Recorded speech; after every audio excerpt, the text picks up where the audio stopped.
तो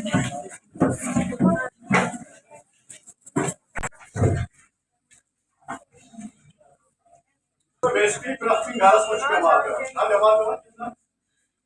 ऐसे को पांच व्यवहार कर ऐसे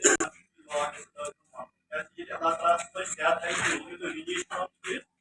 और वॉइस अगर का व्यवहार है इसमें मुश्किल डिग्री कॉलेज इस्त्राल में इखलास वेलफेयर सोसाइटी और जामिअतुल इखलास की तरफ से एक किताब इजरा हुई जिसका नाम है आईने सफ़र आखिरत, जो मैंने तहरीर की है।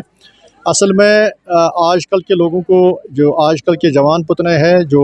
लड़के हैं, लड़कियां हैं या बालिग अफराद हैं, ये जो मरने के बाद और बीमारी के बाद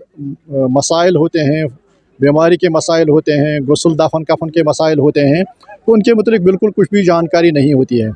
तो मैंने ये काम किया है कि मैंने एक किताब बनाई है कुरान सुन्नत की रोश में। इसमें मुफ्ती उलमाए किराम का तकरीज़ भी साथ है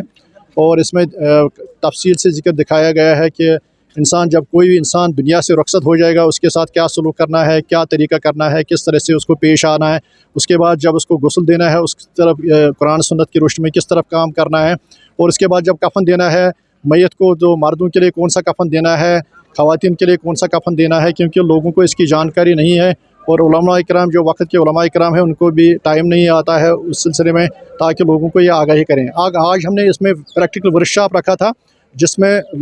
जो यहाँ के स्टूडेंट्स हैं और स्टाफ है और फैकल्टी है और बच्चे हैं, उन सबों को हमने सिखाया है प्रैक्टिकली ये जो गुस्ल और दफन और कफन है ये कैसे है। और इस किताब में जो है हमने फ़ोटोग्राफ्स रखे हैं गुस्ल के भी और इस्तिंजा वज़ू के भी और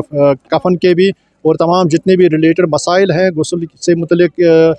कफन से मुतलिक है, और फिर मरने के बाद जितनी भी मसाइल हैं उनके मुतलिक पूरी जानकारी दी गई है। उम्मीद है ये किताब जो है आईने सफ़र आखिरत लोगों के लिए एक मशाल राह होगी और लोग इस पर अमल करेंगे।